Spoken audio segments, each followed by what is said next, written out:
నిరీక్షణ prayer house మరియు centre సంఘముల తరపున ప్రభు పేరిట మీ అందరికీ నా ప్రేమపూర్వకమైన వందనములు. ఈరోజు దేవుని వాగ్దానం మత్తయి సువార్త 10వ అధ్యాయం 16వ వచనం.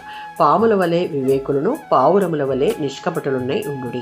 ఈ అధ్యాయంలో ప్రభువైన క్రీస్తు తన 12 మంది శిష్యులను సువార్త ప్రకటించుటకు సిద్ధపరిచి పంపిస్తూ ఉన్నాడు. మత్తయి సువార్త 10:1లో యేసు శిష్యులకు రోగులను స్వస్థపరిచే అధికారం ఇచ్చి సువార్త ప్రకటించమని ఆజ్ఞాపిస్తూ ఉన్నాడు. అదే సమయంలో హింస, తిరస్కారం, వేధింపులు అనేవి లోకంలో ఎదురవుతాయని హెచ్చరిస్తూనే 10వ అధ్యాయం 16వ వచనంలో అలాంటి పరిస్థితులు ఎదురవుతున్నప్పుడు ఏ విధంగా ఉండాలో వారికి తెలియజేయడం మనం చూడవచ్చు. ఇదిగో, తోడేళ్ల మధ్యకు గొర్రెలను పంపినట్లు నేను మిమ్మును పంపుచున్నాను గనుక పాముల వలె వివేకులను, పావురముల వలె నిష్కపటులనై ఉండుడి అని చెప్తూ ఉన్నాడు.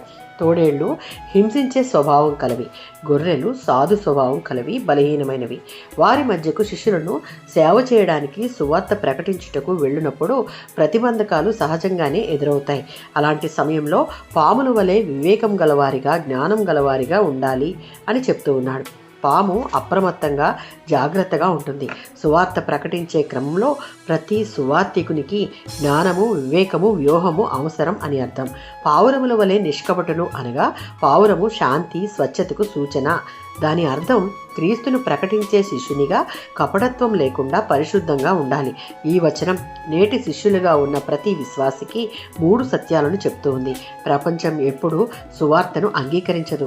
క్రైస్తవ జీవితం అంత సులభం కాదు. కనుక మనం దేవుని జ్ఞానం, దేవుడు కోరుకున్న పవిత్రత, సమపాళ్లు కలిగి విశ్వాస జీవితమును జీవిస్తూ దేవుడు మనకిచ్చిన బాధ్యతను చిత్తశుద్ధితో నెరవేర్చుటకు ఇష్టముతోనూ దేవుని రాజ్యము కొరకు పనిచేయాలి. మన మాట కంటే మన జీవితం, మనం ఉన్న చోట అనేక మందికి మనం చెప్పకుండానే ఒక సాక్ష్యంగా ఉండాలి. ఆమేన్.